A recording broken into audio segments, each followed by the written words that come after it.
Hola queridos amigos y hermanos, estamos nuevamente agradecidos del Señor por esta hermosa oportunidad de poder reencontrarnos en este canal y poder así compartir la palabra de Dios y poder profundizar en este maravilloso libro que estamos estudiando, el Cantar de los Cantares. Pero antes de poder abrir y poder meditar en la palabra, quisiera invitarte a que reverentemente podamos orar al Señor. Oremos. Querido buen Dios, aquí estamos delante de tu presencia para invocar tu nombre, para que tu Santo Espíritu pueda guiar este estudio. Es nuestro anhelo, Señor, que tu palabra pueda ser transmitida de manera clara, que tu palabra pueda llegar a cada corazón y pueda tu Santo Espíritu obrar en nuestras mentes y nuestros corazones. Abre nuestros ojos, abre nuestro entendimiento para poder entender e ir comprendiendo las riquezas que encontramos a través de este libro. Lo pedimos todo y lo agradecemos en el dulce nombre de tu amado Hijo Jesús. Amén.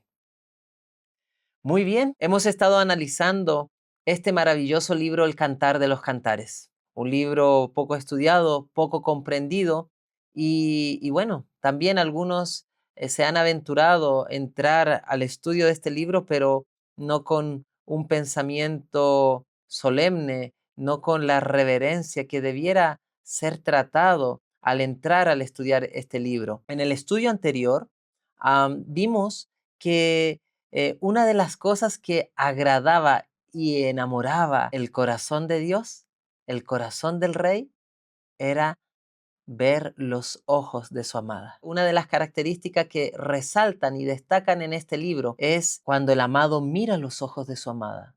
Él compara sus ojos con palomas, la visión que ella tiene. Y es interesante también notar de que cada vez que su amada busca su rostro, le dirige una mirada, esto acelera el corazón del rey. Todo esto lo vimos de manera detallada en el estudio anterior. Si tú no participaste de ese estudio, no estuviste, asiste al estudio anterior y será de gran bendición. En esta oportunidad vamos entonces a analizar otro aspecto que enamora al rey, lo cautiva y llama la atención porque son aspectos que van a revelar y van a manifestar la iglesia de Dios. Entonces, a través de este estudio, nosotros debemos pensar y meditar. ¿Está siendo esta mi experiencia? ¿Está siendo esta mi realidad? Y si no es mi realidad, entonces estamos a tiempo para buscar del deseado de todas las naciones, para buscar a nuestro amado, porque a medida que le buscamos, Él está dispuesto a hacer nuestra experiencia una experiencia totalmente diferente, una experiencia que hoy por hoy muchos aún no tenemos, pero que Dios está dispuesto a darnos. Muy bien, en el estudio de hoy, entonces vamos a analizar un aspecto muy importante.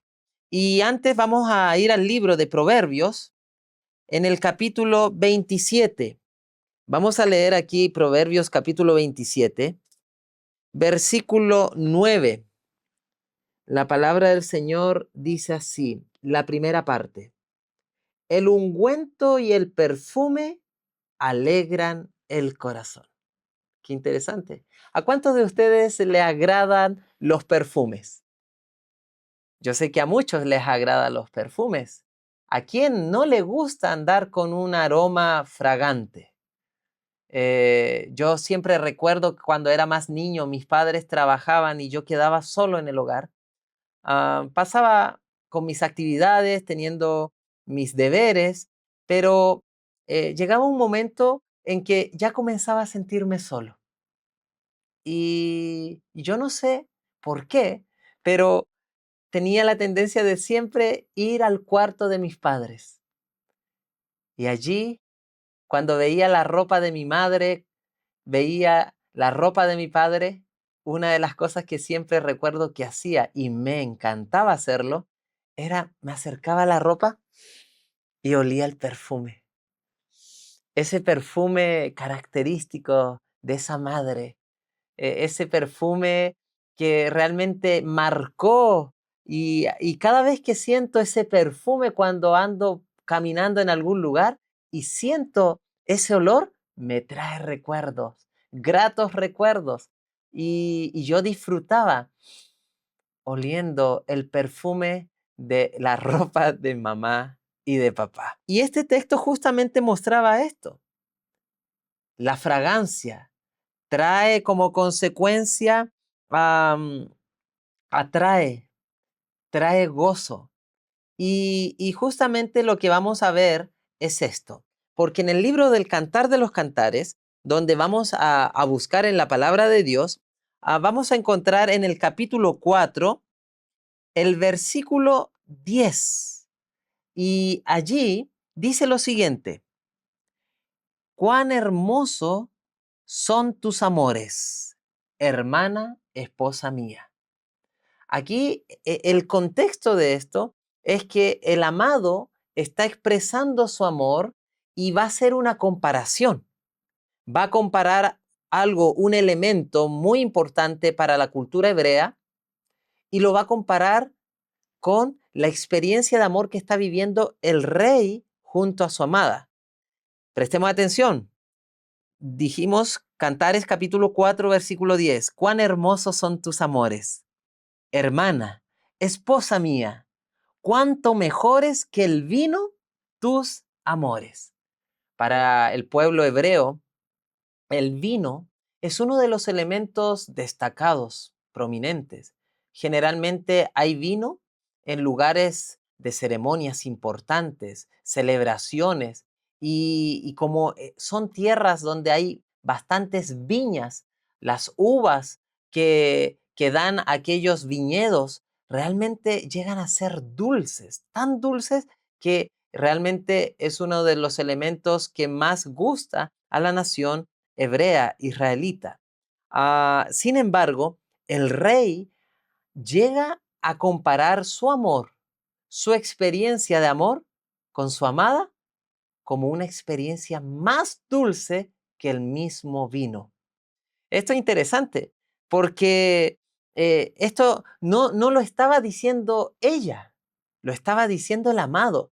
El esposo, el rey se sentía complacido, el rey se sentía gozoso en ese amor.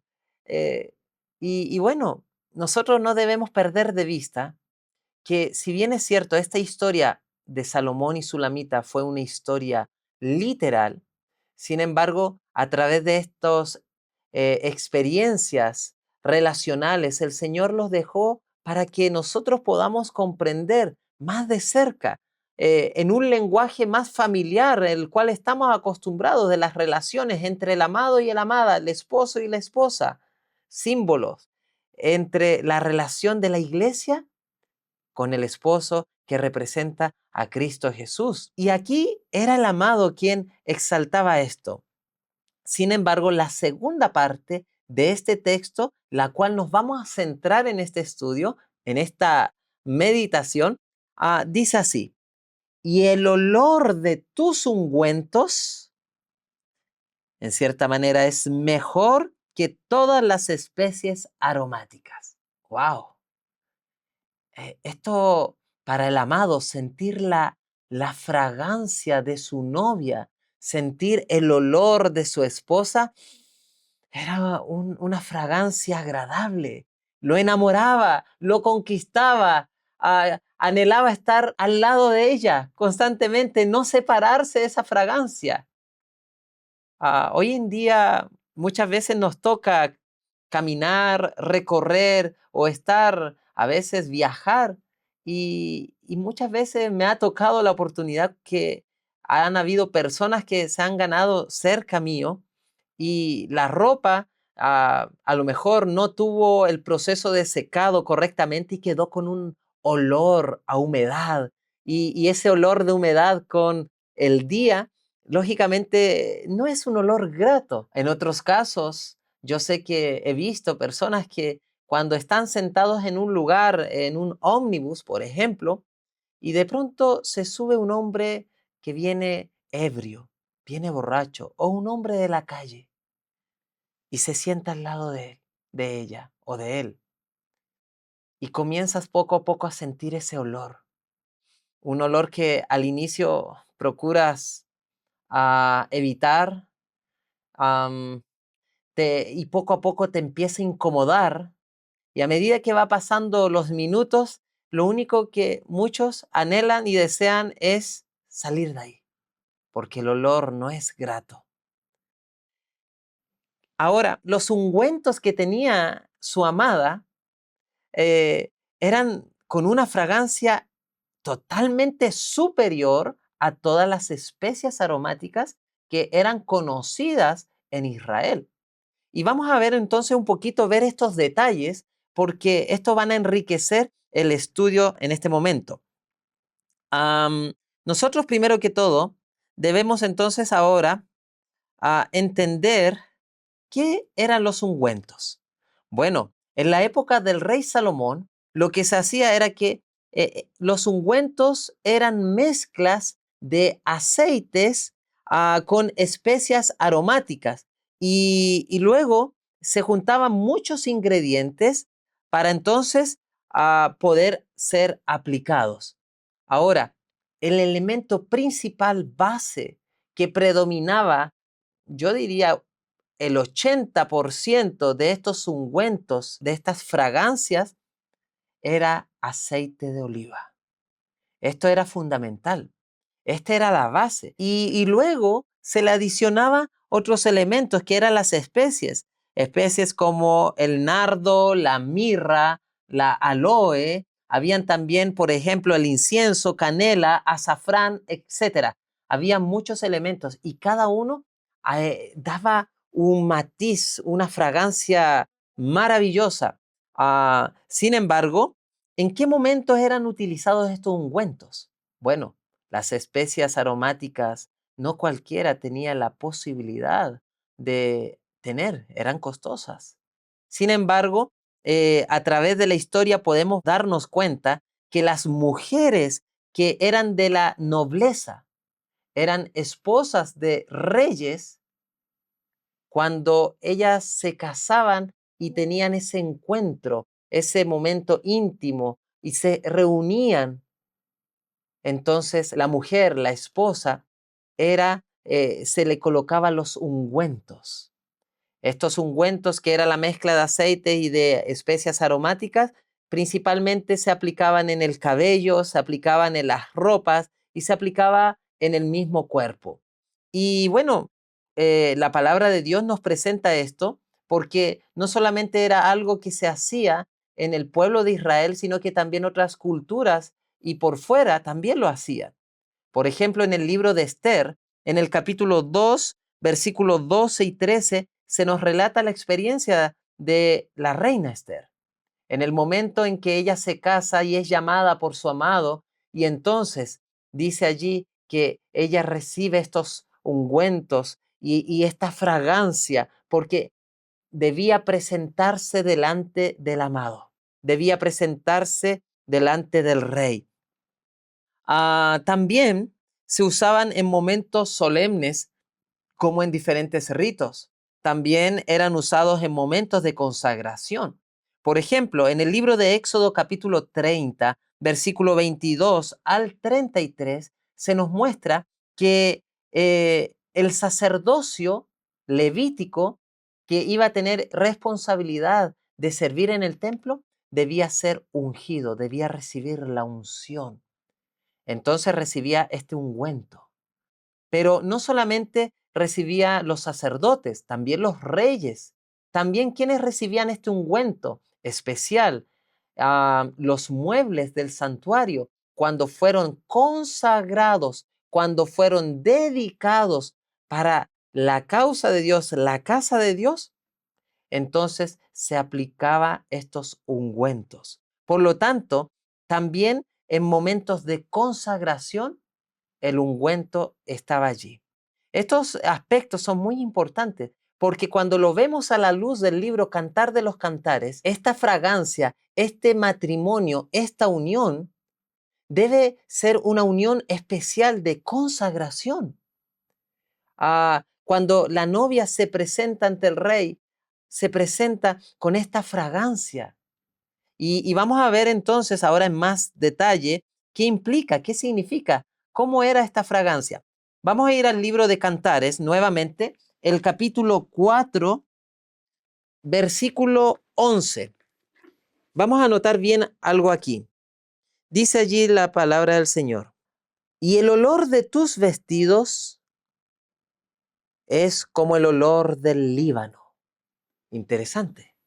Aquí nuevamente destaca el olor, el perfume de sus ropas, de sus vestiduras, pero hace una comparación que se asemejaba al Líbano. Entonces nosotros tenemos que ver cuál era el pensamiento, cómo consideraba la cultura hebrea el Líbano, qué es lo que había allí, para que de esa manera quedara registrado y pudiésemos entender. Muy bien, la mentalidad hebrea expresaba lo siguiente: el monte Líbano, realmente la Biblia dice que era un monte frondoso, era montañoso, fértil y fragante. Estas características destacaban en este monte.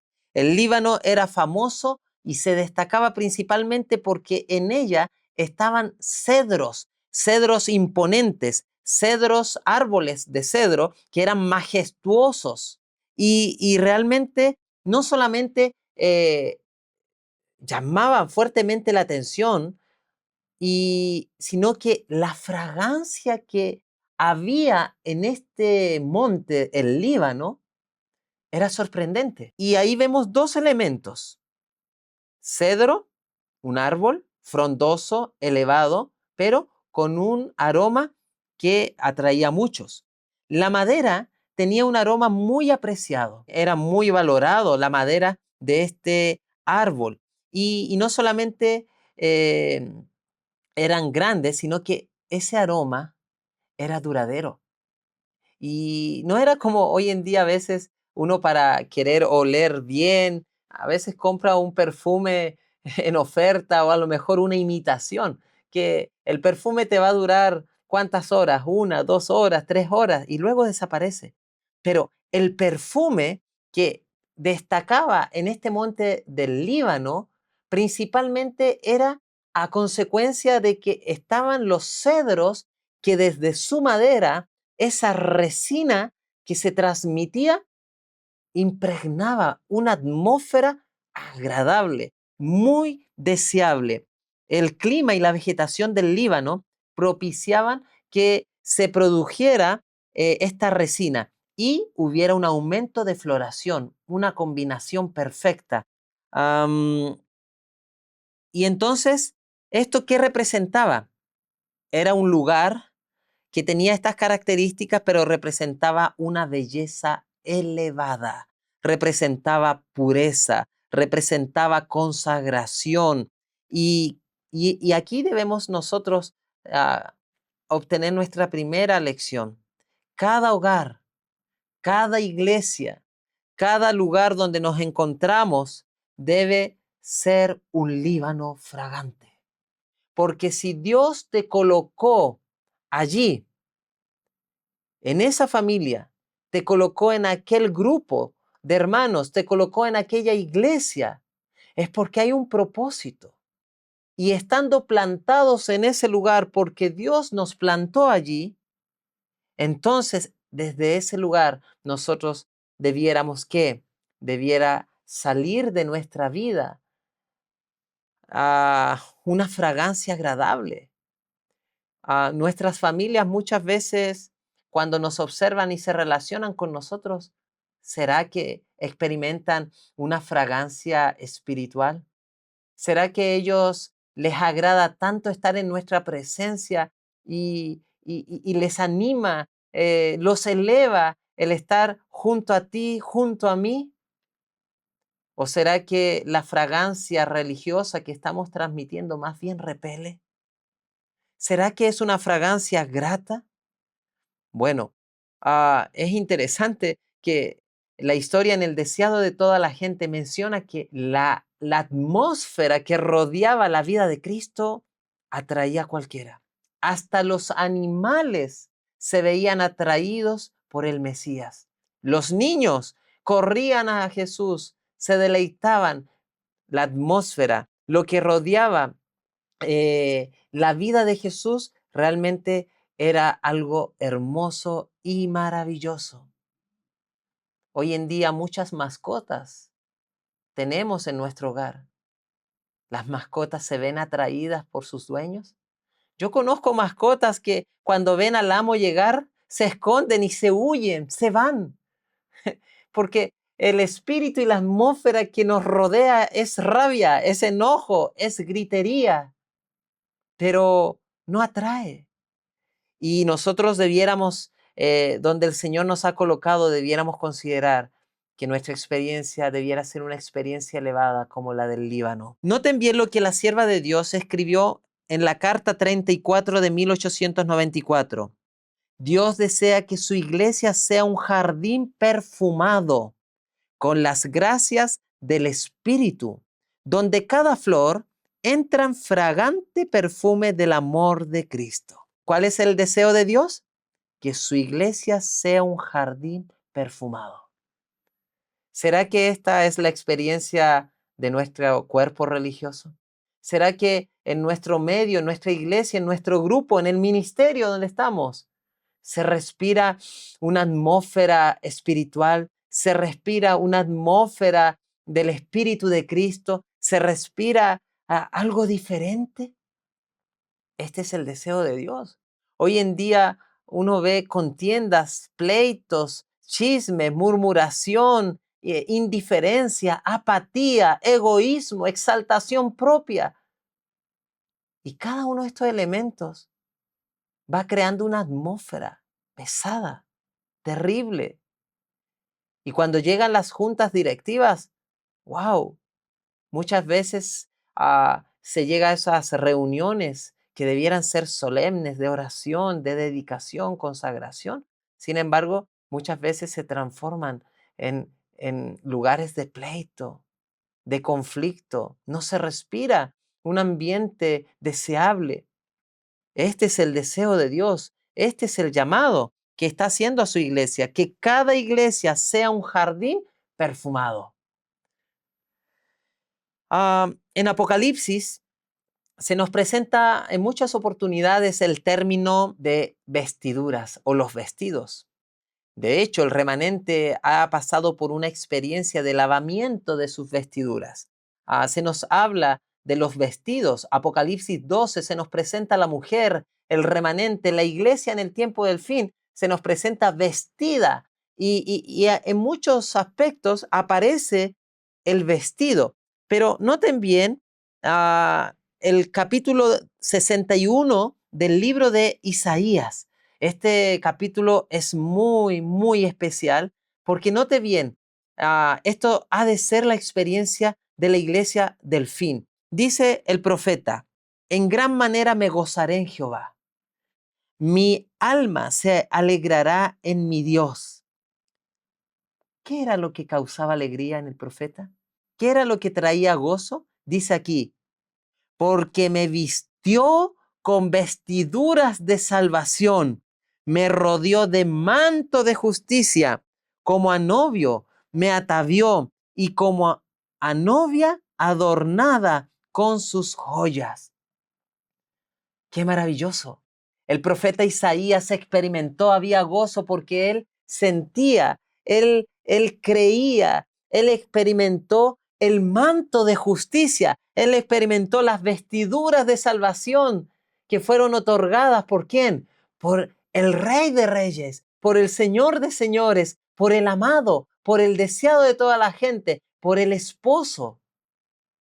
Y este gozo, él llega a expresarlo nuevamente en el capítulo 62, versículo 1 dice, por amor a Sión, ¿qué iba a hacer? No callaré, y por amor a Jerusalén, no descansaré hasta que salga con resplandor su justicia y su salvación se encienda como una antorcha. Entonces verán las gentes tu justicia y todos los reyes verán tu gloria. Amén. Maravilloso, poderoso, porque el profeta Isaías sabía y estaba en convicción que no iba a descansar, no iba a callar hasta que el resplandor de su justicia, la justicia de Cristo, resplandeciera. Pero ¿dónde estaba la justicia de Cristo? ¿Dónde había sido aplicada según el capítulo 61? En las vestiduras, en la iglesia, en el remanente, en ese pueblo que aceptó por fe, se acercó. Y noten bien que esos mantos, esa vestidura que era de salvación, decía el profeta, no descansaré hasta que se encienda como una antorcha, que ilumine. Es por eso que la predicación final, el remanente, los 144,000, terminarán esta obra por testimonio. Será un testimonio tan convincente que la elocuencia de la predicación no será nada. La teoría de la verdad realmente no va a impactar tanto como el testimonio que va a manifestar la iglesia de Dios en el tiempo del fin, porque las multitudes mirarán, observarán caracteres transformados, mirarán personas que han sido rescatadas de las canteras del mundo, así como lo fue Juan, un hombre considerado y llamado el hijo del trueno, pero que a medida que fue rescatado, fue llamado, ahora se transforma en el discípulo amado, en el discípulo del amor. Esto es lo que va a convencer. Y el profeta Isaías dijo finalmente, entonces la gente verán tu justicia y todos los reyes mirarán tu gloria.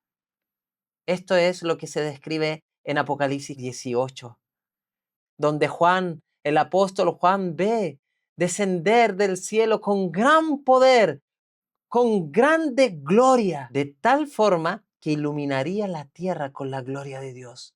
Esto representaba al pueblo final, a la iglesia, al remanente, que iría con la gloria de Dios, con caracteres transformados, con semblantes iluminados, reflejando la imagen del Cordero, la imagen de Dios.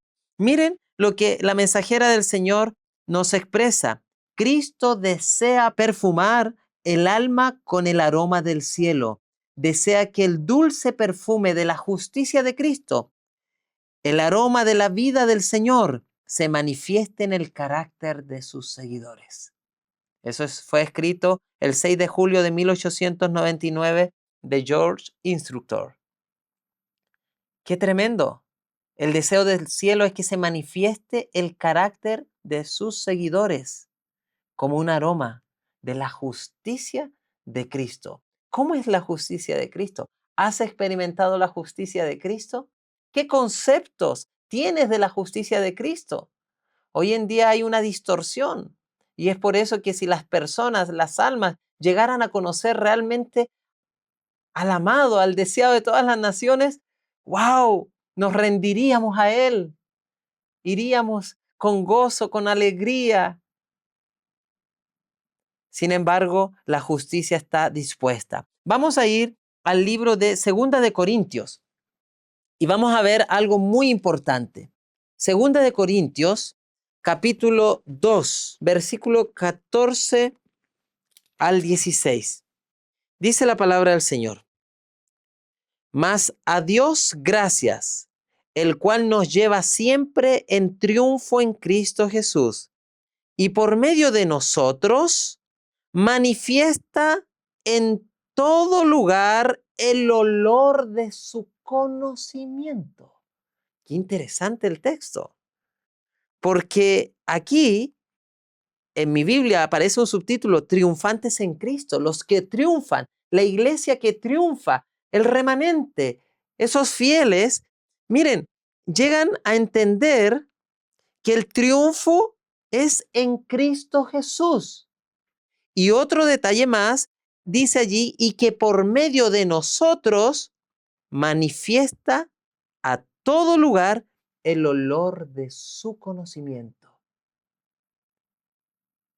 Muchos han caído en el aspecto de transmitir solamente la teoría del conocimiento de la verdad. Pero transmitir el verdadero conocimiento de Dios es manifestar un testimonio de una experiencia real con Él. Y cuando nosotros estamos en esa experiencia de intimidad con el amado, intimidad con Dios, entonces a través de nuestras vidas sale un olor que lleva a manifestar y a revelar ¿a quién? A Dios. Los discípulos en una oportunidad le dijeron a Jesús: Maestro, muéstranos al Padre. Y Jesús les responde: ¿tanto tiempo llevo con vosotros y aún no conocéis al Padre? Si me conocierais a mí, conoceríais al Padre. En otras palabras, el mundo llegará a conocer por medio de nosotros si hay una intimidad con Él. De lo contrario, nunca podrá derramarse esta fragancia. María Magdalena llegó a los pies de Cristo con un frasco de alabastro, rendida en humildad, en humillación, reconociendo a Él como el todo de su vida, porque ella había experimentado en su propia vida, ¿qué cosa? La justicia de Cristo. Ella no tenía justicia propia, pero sin embargo la justicia de Cristo la levantó, la restauró, la redimió, la salvó. Y ese perfume se hace distintivo para todos aquellos que nos contemplan. Pero el texto 15 de 2 de Corintios continúa diciendo: porque para Dios somos grato olor de Cristo. O sea, que la fragancia que se manifiesta en nuestra vida no es una fragancia que proviene de nosotros, es la fragancia de Cristo. Es el perfume de Dios, es el Espíritu del Señor.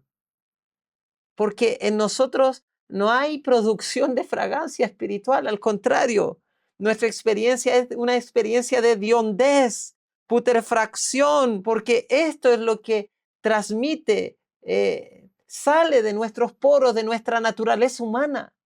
Pero si llega a ver a través de nuestra vida, llega a salir una fragancia especial, es porque solamente la fragancia de Cristo se está transmitiendo por medio de la obra del Espíritu Santo en nuestra vida.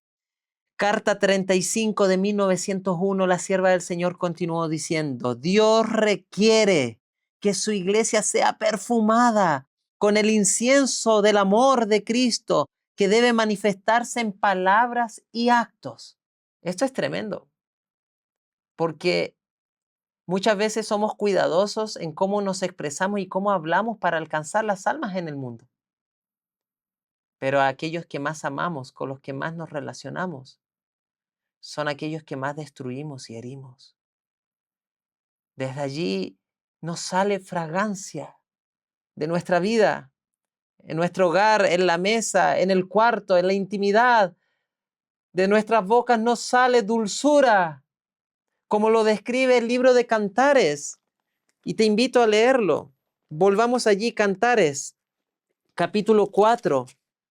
Justamente es en la mitad, es en el centro de lo que habíamos leído del ungüento, del perfume, lo que está en medio. ¿Qué es lo que es? Noten bien, el versículo 10 decía: y el olor de tus ungüentos, que todas las especies aromáticas, eran mucho mejor y superior. Y luego habíamos leído el versículo 11, la parte final: y el olor de tus vestidos como el olor del Líbano. Pero en el centro, miren lo que se centra: como panal de miel destilan tus labios, oh esposa. ¿Se dan cuenta? ¿Qué es lo que destila? ¿Qué es lo que brota de los labios de la amada? Como panal de miel, dulzura, palabras dulces, palabras que realmente son agradables de recibir. pero no solamente salían de sus labios esta miel que destilaba, sino que también dice aquí, miel y leche hay debajo de tu lengua. Miel y leche. ¿Por qué dice esto? La leche es alimento. Nuestras palabras debieran nutrir. La leche es considerada un alimento para aquel que se está formando, para aquel que está en desarrollo, para aquel que está naciendo. Nuestras palabras debieran ser palabras de fortalecimiento, que ayuden a desarrollar a aquellos que están comenzando la fe.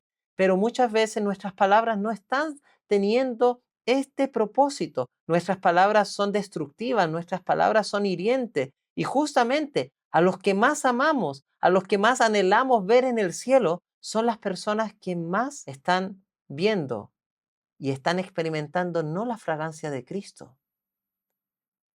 No sale esa fragancia del hálito de su amado, de su amada. No es un hálito dulce, fresco, sino contaminado por la carne, por la naturaleza humana, por las pasiones, por la rabia. Y esto es lo que nos decía la mensajera del Señor, que la fragancia de Cristo debiera manifestarse en palabras y actos. Ahora, ¿cómo podemos alcanzar esta experiencia? Bueno, primer detalle, oración y culto familiar. Nosotros hoy más que nunca necesitamos pedirle al Señor, ayúdanos Señor a tomar determinaciones, decisiones, para entonces restaurar el altar de Dios en nuestro hogar. El altar de Dios debe ser restaurado no solo en la familia, el culto familiar, sino que también el altar personal debe ser levantado, debe ser restaurado. Hoy en día, bueno, así como en los tiempos antiguos, los altares a los dioses paganos, la idolatría predominaba en el pueblo. Hoy en día, esos dioses, esa idolatría que nos aparta, que nos quita del primer lugar de nuestro amado y Señor, deben ser dejados a un lado. Y debes levantarse altares en nuestros hogares, en nuestra familia, en la iglesia. Debiera ser levantado el altar y debiera prenderse el fuego o el fuego santo que purifica, que santifica a aquellos que están ahí. Ah, en el santuario acontecía algo muy interesante. Debido al pecado, es que el pueblo tenía que acercarse para tener un encuentro con su Señor, pero al mismo tiempo para reconciliarse. En el día prácticamente tenían varios sacrificios por realizar. Se realizaban cientos de sacrificios en el día. Imagínense, en pleno desierto, sangre derramada de animales, quemándose la grasa. ¿Cómo era ese olor? Pero sin embargo, ah, por más que esa fragancia salía, había algo que había en el templo de Dios que contrarrestaba esto, y era el altar de incienso. El sacerdote tenía una misión importante: mantener vivo el fuego del altar día y noche. Ese fuego de ese altar de incienso no podía apagarse. Tenía que permanecer vivo el fuego día y noche. Imagínense la fragancia, cuando se quemaba la mirra, se quemaba el incienso, se quemaban las especies aromáticas, y entonces ese aroma no solamente quedaba en el cuarto del lugar santo, sino que pasaba hasta el lugar santísimo. Esa fragancia llegaba a la presencia de Dios. Y es interesante que no solo quedaba allí, la fragancia salía, envolvía el campamento. La nube de la fragancia de Cristo, de Dios, envolvía al pueblo. Y es por eso que esto podía ser llevado a cabo solamente si el sacerdote cumplía su deber. Y este es el gran desafío que tenemos hoy en día, como hombres, como esposos, como futuros líderes, líderes de iglesia, como futuros esposos que anhelamos casarnos algún día. Nunca debiéramos perder de vista que el altar de incienso nunca debe ser apagado. Y si el aroma se espaciaba por todo el campamento, por todo el tabernáculo, el que más era impregnado de estos olores, de esta fragancia, ¿quién era? Era aquel que mantenía el altar prendido, el fuego prendido. Esto es importante porque todo aquel que esté en esa experiencia de mantener vivo el fuego de su devoción personal, vivo el fuego del culto racional a Dios, en el culto familiar, todo líder que procura mantener el fuego prendido, fuego santo en nuestras iglesias, en nuestros ministerios, en los templos, esa alma, ese líder, esa cabeza de hogar será alguien que transmitirá la fragancia. Una fragancia que no es propia, sino proviene del Señor. Señales de los tiempos, 17 de marzo, dice: Cristo desea que cada uno de sus seguidores lleve consigo la atmósfera del cielo. Esto no se produce por accidente, es el resultado de la comunión diaria. Ahí está. Entonces, ¿cómo es que podrá existir una atmósfera agradable, grata, un perfume, el perfume de Cristo? Simplemente es el resultado de la comunión diaria. Entonces ahora podemos pensar, ¿por qué es que no estoy transmitiendo esta fragancia? Mis queridos, para ir terminando, hay algo interesante porque el mundo está en el espíritu del mundo. Los hijos de Dios están en el espíritu del Cordero. Las naciones están en el espíritu de las bestias. Y las bestias, si hay algo que han llegado a desarrollar por excelencia, es un sentido muy particular, es el olfato. Y las bestias a distancia y a kilómetros, ellos perciben el olfato a través del olor. Kilómetros pueden distinguir cuando la hembra está en celos. A grandes distancias pueden distinguir cuando hay comida, carne, porque las bestias han desarrollado este sentido, el olfato. Y el mundo que está en el espíritu de las bestias, en el espíritu satánico, ha llegado a desarrollar este sentido, el olfato. Y ellos olfatean, y cuando se encuentran con un profeso hijo de Dios, ellos se dan cuenta si ese profeso cristiano realmente es cristiano verdadero o es un cristiano hipócrita. El mundo llega a darse cuenta realmente de la esquizofrenia religiosa que vivimos muchos de nosotros. Y es por eso que el mundo nos ha convertido. Es por eso que el mundo no es atraído a las filas religiosas, porque la religión, en vez de unir los corazones a Dios, lo que ha hecho el molde religioso, lo que ha hecho más bien ha sido separar a las almas de Cristo, porque los profesos religiosos no están en la experiencia real de la verdadera religión de Jesús. Y el mundo se da cuenta. El mundo no quiere escuchar más de religión. El mundo ya está hastiado de tantas religiones y cada uno dice una cosa y entre ellos se pelean y ellos dicen, ¿para qué?